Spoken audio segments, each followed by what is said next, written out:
Hi, welcome to our YouTube-friendly version of NTD News.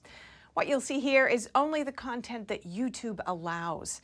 For our complete, uncensored broadcast, head on over to ntd.com, and you can click on the link below. See you there.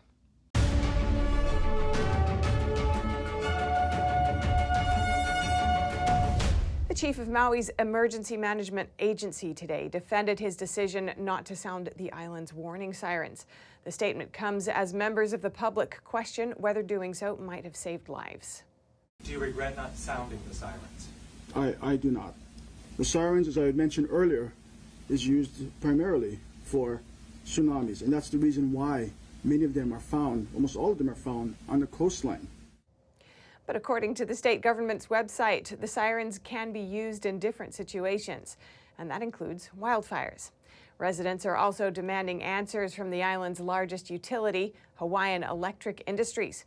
The company is facing at least 4 lawsuits since its power lines could potentially be one source of the deadly blaze. Lawyers are questioning the company's operation and equipment maintenance, and many suggested that the fires could have been prevented if the power had been shut off on time. Stock in Hawaiian Electric is continuing its slump, briefly hitting its lowest level since 1985 in early trading today. Stock traders fear that the utility might not be able to bear the mounting liability claims, which could reach billions of dollars. As of now, the death toll in Hawaii's wildfires has hit 111, and that number is expected to rise since only 40% of the search area has been covered so far.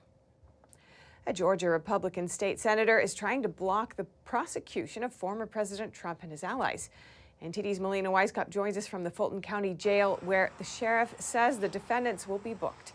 Melina, what's the senator trying to do?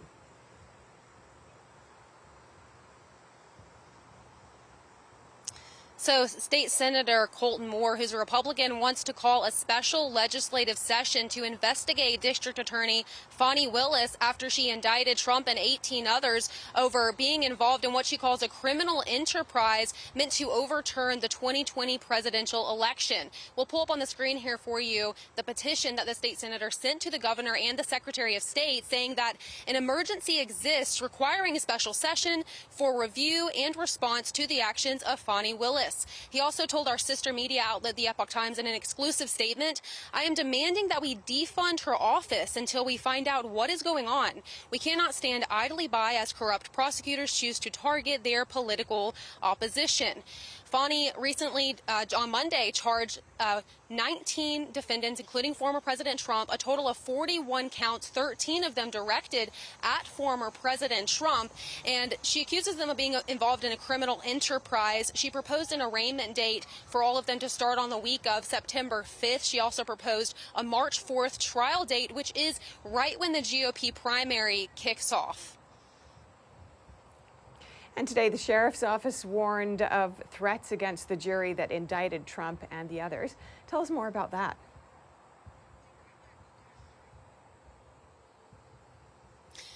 Yeah, the Fulton County Sheriff's Office has said they are investigating threats against the jurors who voted to indict former President Trump on Monday, saying that they're engaged with local and federal law enforcement agencies to pin down where those threats are coming from here in Fulton County as well as in other jurisdictions. Meanwhile, former state senator Jen Jordan says that this safety concern may make it difficult to pick the actual juror for that trial set for March 4th. These folks are going to be on screen every day. Everyone is going to know who they are. Their lives are going to be turned upside down. And so just to be able to sit a jury of people who would be even willing to put, their lives on the line is going to be really, really difficult. As for former President Trump and those other defendants, they have until next Friday to come in here and surrender to this Fulton County jail right here behind me. We're still waiting on confirmation as to whether or not Trump's team plans to have him come here next week. We're also waiting on confirmation as to whether or not Trump's lawyers actually urged him not to hold that press conference on Monday where he plans to unveil his report of election fraud here in the state of Georgia. Thanks for that update, Melina. We'll be checking in with you again tomorrow. And could a Trump ally get his Georgia charges dismissed? Former Chief of Staff Mark Meadows is asking a federal judge to transfer his case from the Fulton County to a federal court. NTD's legal correspondent Arlene Richards explains why.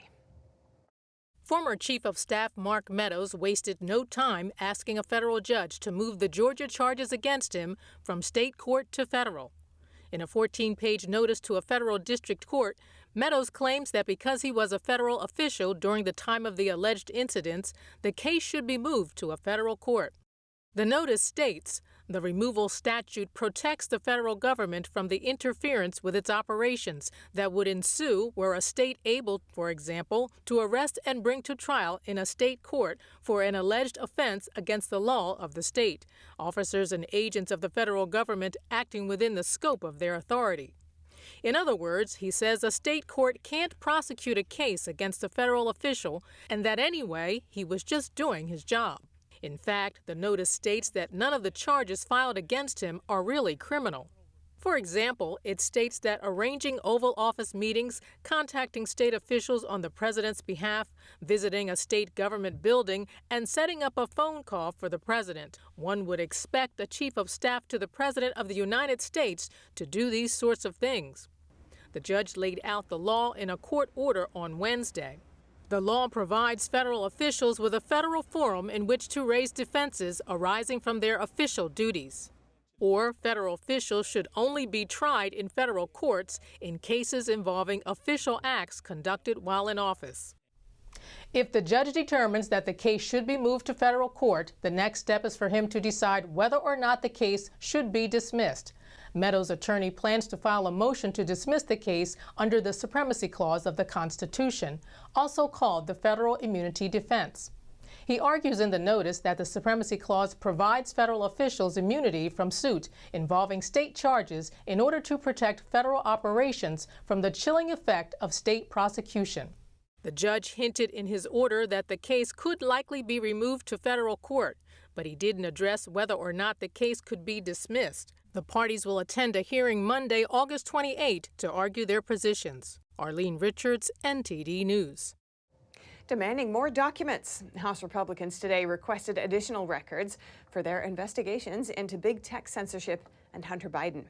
NTD's Iris Tao has more from the White House. Iris, what can you tell us? Good evening, Seth. So today, two separate GOP committees demanded additional documents for their ongoing probes into the Biden administration.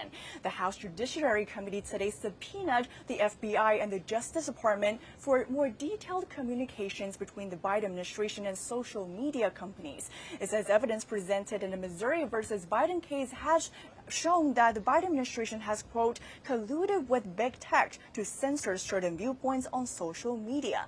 But the committee's chairman, Jim Jordan, in his letter wrote to the DOJ and FBI on Thursday, said that the previous requests for these agencies to turn over records voluntarily have been, quote, woefully inadequate. No so far responses have been so adequate.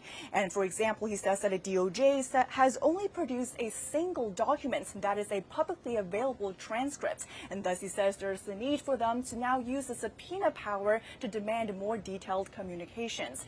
But the White House has been defending its past communications with social media companies and calling them responsible actions. Watch. We are going to continue to promote responsible actions to protect public health, safety, and security when confronted by challenges like a deadly pandemic and foreign attacks on our elections. So we're going to continue to do that to promote that in a responsible way. And in addition to that, the House Oversight Committee Chairman James Comer today asked the National Archives to turn over unredacted versions of emails involving then Vice President Joe Biden, his son Hunter Biden, and Hunter's business dealings in Ukraine. In his letter on Thursday, Comer wrote that evidence has shown Biden had, quote, wide open access for his family's influence peddling. But President Biden, as we know, has repeatedly denied any involvement in his son's business dealings. And amid all this, the White House announced on Thursday that its top lawyer, called Stuart Dillery, is stepping down.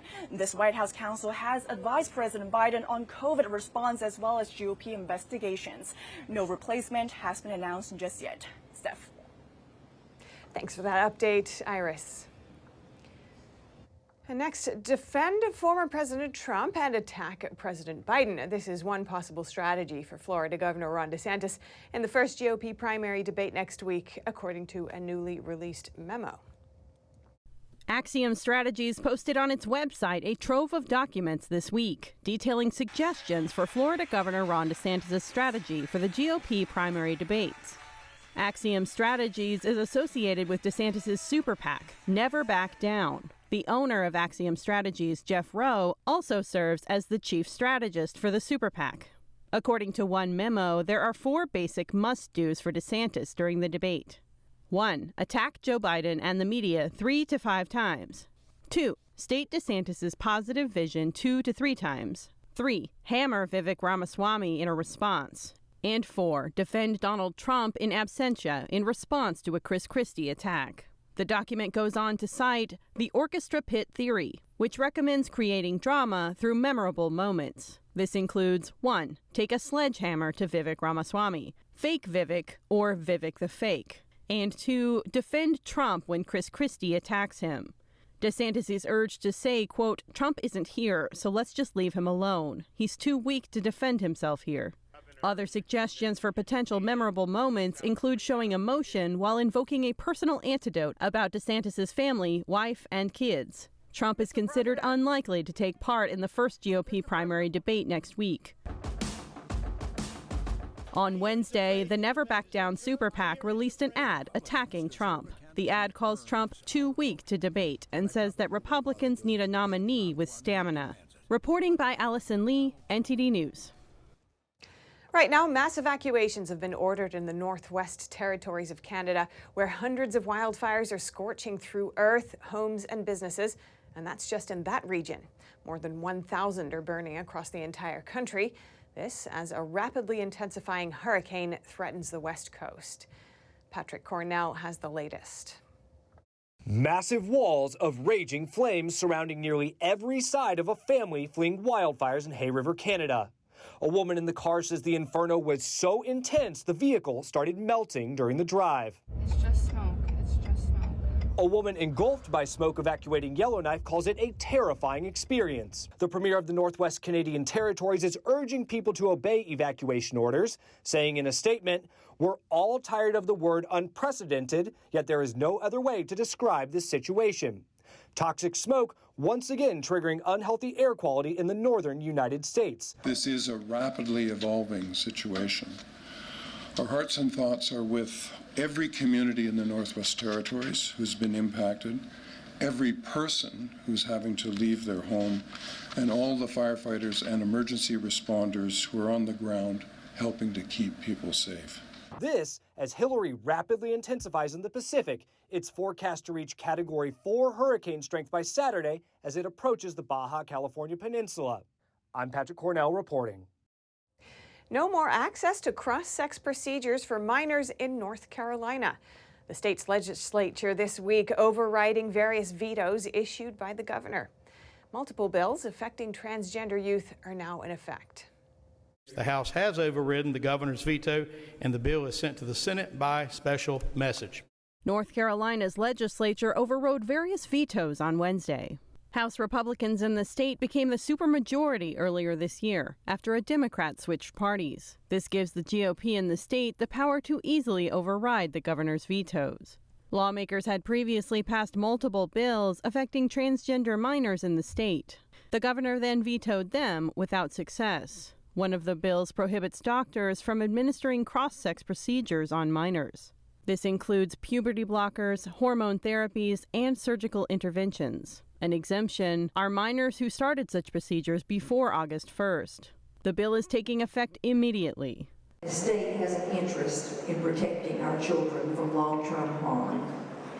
That's what this bill is all about. Another one of the bills, called the Parents' Bill of Rights, affects students' pronouns.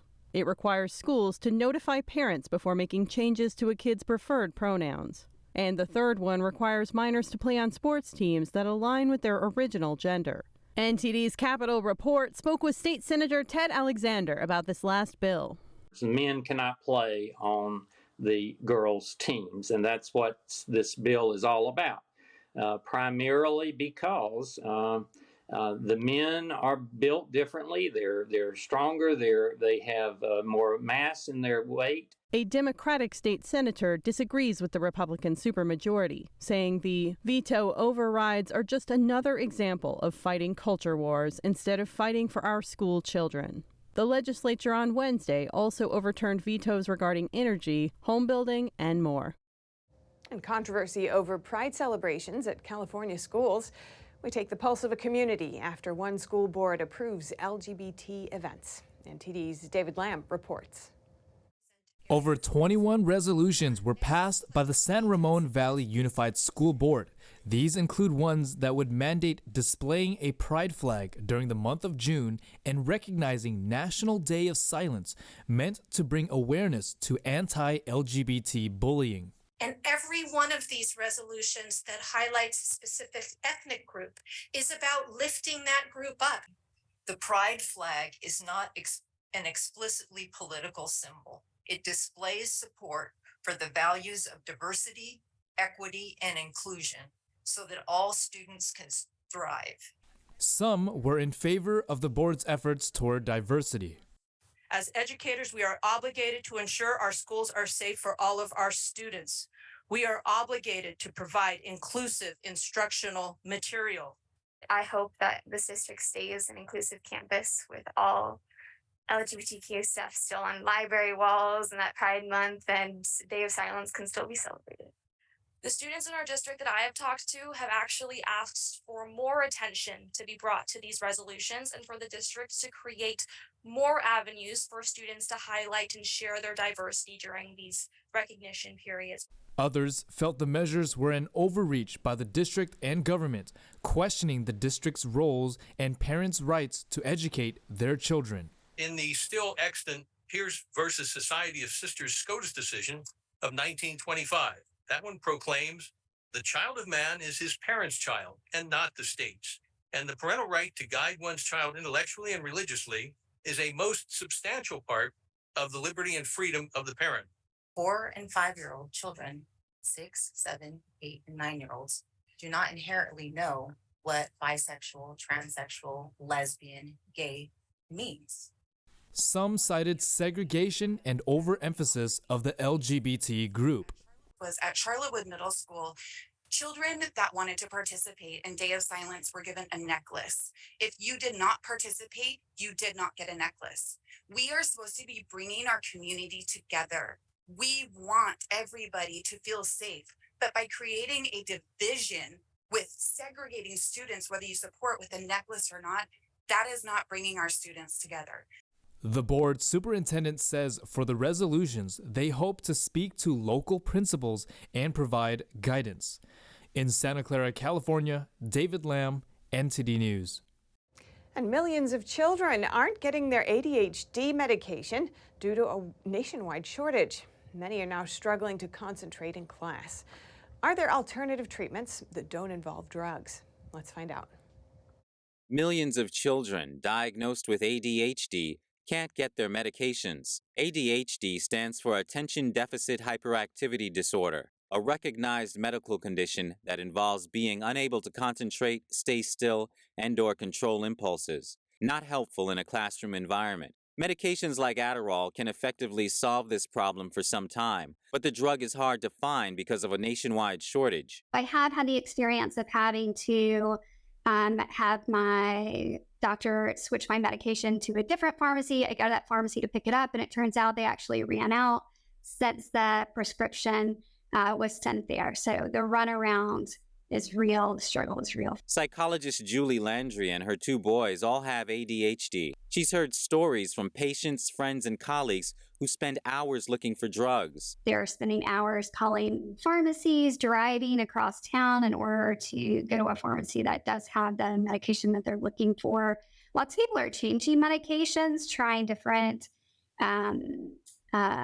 stimulant medications, maybe trying brand name when they had previously used generic, which means that they're paying more out of pocket. Parents sometimes have to ask doctors to rewrite prescriptions. The New York Times says this is like having a second job. with tasks like scheduling appointments, medical history reviews, and documentation. We can tell when certain areas where people are able to get more Adderall. I can't say that we're there yet. Brandon Newman is the CEO of a healthcare tech company that analyzes billions of prescription claims. He doesn't see the shortage easing right now, but he is optimistic. He says the healthcare market may meet the demand eventually. He also believes there's too much of a medication culture in America. When you're presented with either changing your diet, exercising, and controlling your thoughts and your mental health versus get a medication, pop it, it's resolved. I've sort of checked it off the list. Most Americans are going to the latter. Medical experts say alternatives include lifestyle choices, how much sleep you get, what you're eating, how much you're exercising, and how much you're meditating. Colin Fredrickson, NTD News. Retired couples could see their Social Security benefits shrink in a decade. That's according to a new report from the Nonpartisan Committee for a Responsible Federal Budget. This figure translates into over $17,000 cut in retiree benefits. Here to discuss is NTD Business's Don Ma. Don, welcome. Significant cuts to Social Security in just 10 years. What are we looking at here? How bad will it be? Well, first of all, thanks for having me here, Steph. The Social Security program is funded by the Old Age and Survivors Insurance Trust Fund. And this trust fund is projected to deplete its reserves by 2033. Now, this is according to the Committee for a Responsible Federal Budget. So what that means is that 70 million retirees, dependents, survivors, regardless of age, income, or need, will see their benefits be cut by nearly a quarter. So how did we even get to this point, Don? Okay, so some history. When President Roosevelt first enacted Social Security in 1935, the intention was to serve as a safety net for the elderly, and that's fine. But at that time, life expectancy was roughly 60 years old. So expectations were that participants wouldn't be drawing on Social Security for very long, relatively speaking. Additional amendments got added to Social Security. It was expanded. The participation got wider in the program. This is putting more stress on the program. And then politicians added more beneficiaries from the disabled, immigrants, farmers, railroad workers, firefighters. You know, the list goes on. So while politicians and voters continue to add more beneficiaries to the welfare program, the number of workers actually steadily declined. So you had more people taking from the program, and then people contributing became less and less. And I think on that trajectory, here we are. Now, most politicians say they don't want to touch Social Security benefits at all. But considering the coming changes, it seems that something has to be done to replenish the funds. What are some of the most likely measures that are being proposed? Yeah, so various measures have been proposed throughout the years to keep Social Security healthy. That's including raising the age of eligibility, increasing taxes, relying on more revenue, general revenue, to fill in any gap in funding. But you know, I think the core of the problem is not actually that simple. For example, like tweaking something here and tweaking something there. I don't think it's that easy to fix, because part of the problem is a demographic issue. And what I mean by that is you don't have enough people paying into it. The workforce is shrinking and people are taking out of the program more. So the problem here is the American population is aging. So I think what we need to do is promote demographic growth, promote workforce growth. All right, Don Ma, host of NTD Business. Always good to hear your thoughts. Thank you. Thank you. The IRS employee count is reaching decade-high levels. Hiring at the tax agency has risen by more than 13% over the past year. Here's the story. IRS Commissioner Danny Werfel says the IRS is close to reaching 90,000 full-time employees. That's according to the Federal News Network. The IRS's 2022 data book shows the agency had 79,000 full-time positions in 2022. This means hiring at the IRS has risen by more than 13% over the past year. The last time the IRS employed more than 90,000 people was 2012. Staffing dipped below 80,000 in 2015 and remained below that level until now. The jump in hiring comes as the tax agency was granted $80 billion under the Inflation Reduction Act last year.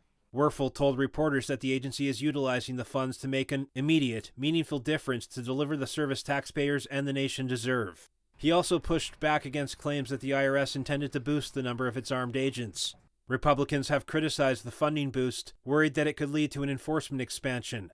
The IRS said earlier this year it intends to hire 87,000 new employees over a 10-year period. And looking abroad, an emerging trade bloc, including Brazil, Russia, India, and China, and South Africa, commonly known as BRICS, has created international rumblings over a possible announcement of a gold-backed currency at its annual summit later this month. How could that affect the U.S., and what should we do about it? I spoke with an economist, Pete Earle, at the American Institute for Economic Research for his thoughts. Pete, great to have you joining us. BRICS nations are discussing a plan to abandon the U.S. dollar and create a common currency. How likely is that, do you think? Well, the idea that the dollar is going to be replaced either imminently or inevitably is pretty unrealistic. Most of the existing currencies are not viable for several reasons. Whether that's because, like the Chinese renminbi, there's a closed capital account. Some of them are pegged. Many of the nations don't really have a lot of respect for private property rights. But a commodity-backed currency or a properly designed cryptocurrency are probably the most realistic option for competing with the U.S. dollar. So what do you think of this suggestion of gold for BRICS? I think that's the most likely way that a competitor to the dollar would come about. It would be complicated to implement, but that's the most likely way that something like this could happen. And there's concern that a BRICS currency would lower the value of the U.S. dollar. Would you agree with that, and how would that work? Yeah, so any replacement currency that's tied to a commodity value like gold or silver would probably be less inflation prone.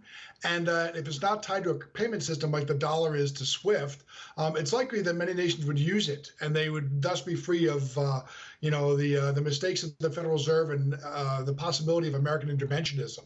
That would probably lower demand for the dollar internationally, and in turn there would be less demand for treasuries. So it would be a serious state of affairs if it came about.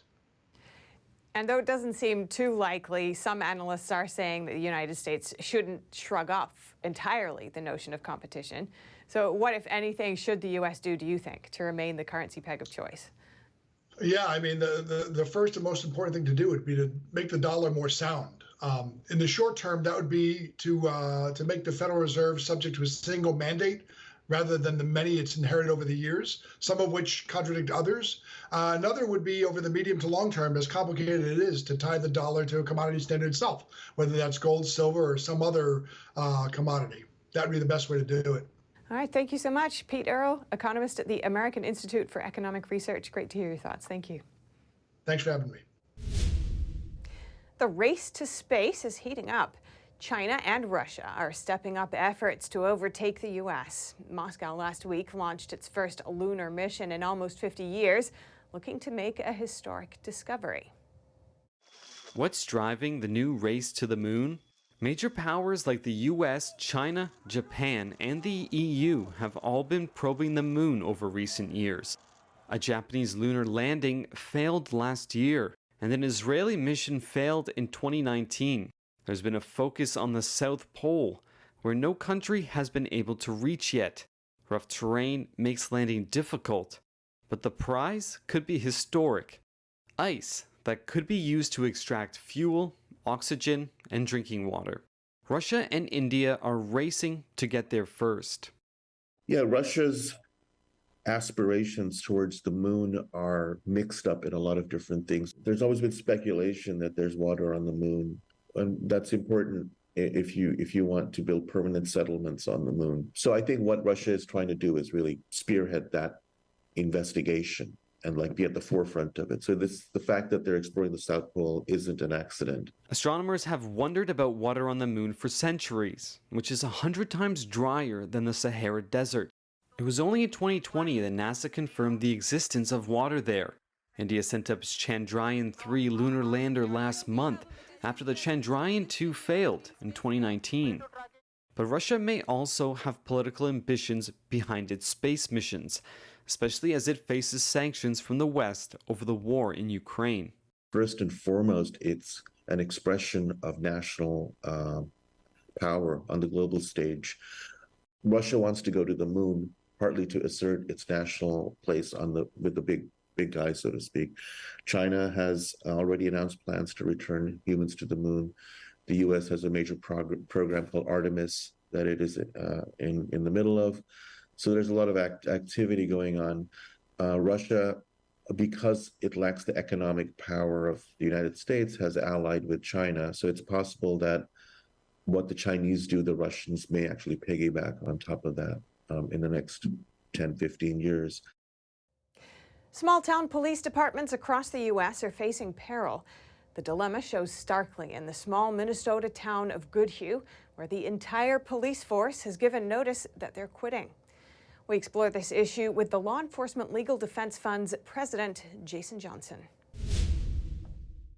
Jason, good to have you here with us. Small local police and sheriff departments around the country have been struggling with finances and recruiting for a while now. What's behind this? Well, since 2020, there, of course, has been a lot of anti-police sentiment in the media and elsewhere that has really made it very difficult for all law enforcement agencies to recruit. But it hits small agencies particularly hard because small agencies tend to have small budgets, and they can't offer the same wages and compensation and other benefits that larger agencies can. So they're not as attractive to applicants, and so they're really getting hit hard. And officers in small towns seem to face different problems from those in big cities, such as a lack of resources and high turnover. Is there anything else?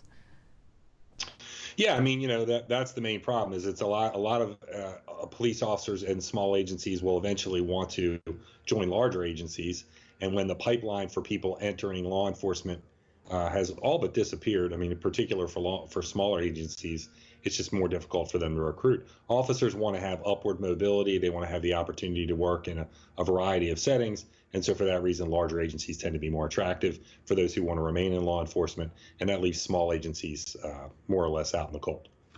And how does that affect the communities that they serve?